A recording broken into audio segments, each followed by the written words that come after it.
คิดก่อนคิดก่อนเขาไม่พูด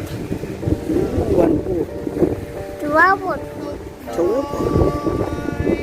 ฟังดู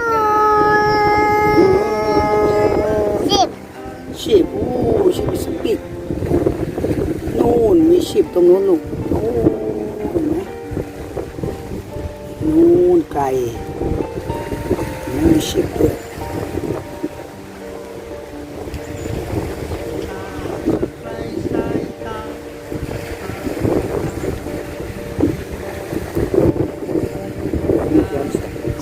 มีผูอะไรลูกทะเลลูกมันเป็นซี it's sea and ocean ซีเป็นมหาสมุทรทะเล ocean มหาสมุทร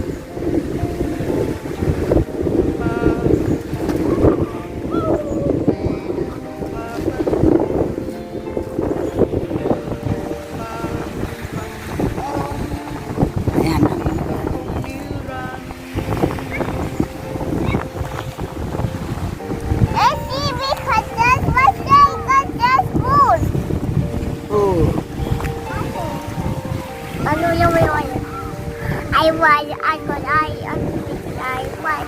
it's a shame why this is real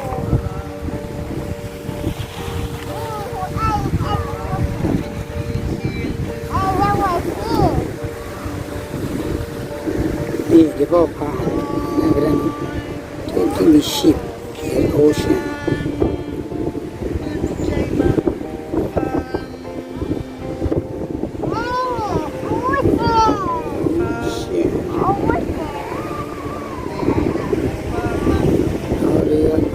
ไป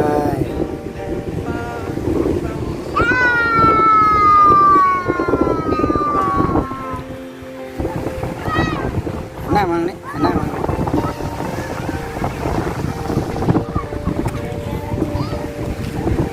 ขอไก่ให้ฟังหน่อยสิไก่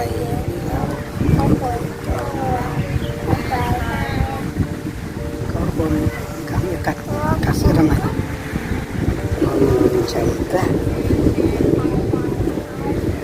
ชอชีตีดัง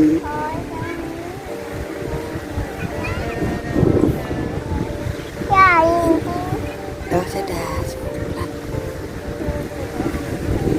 ถามก็มาละเท่าเจ้าเดินยังดอเจ็ดตรงนี้หมดโชว์ถึงแบกผลตรงนี้เป็นไม้ทับตุ่ม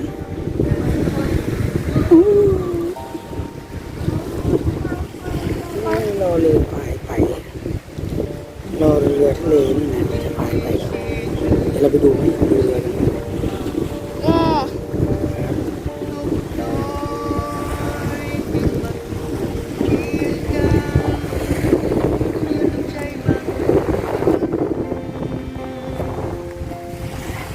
ลงก่อน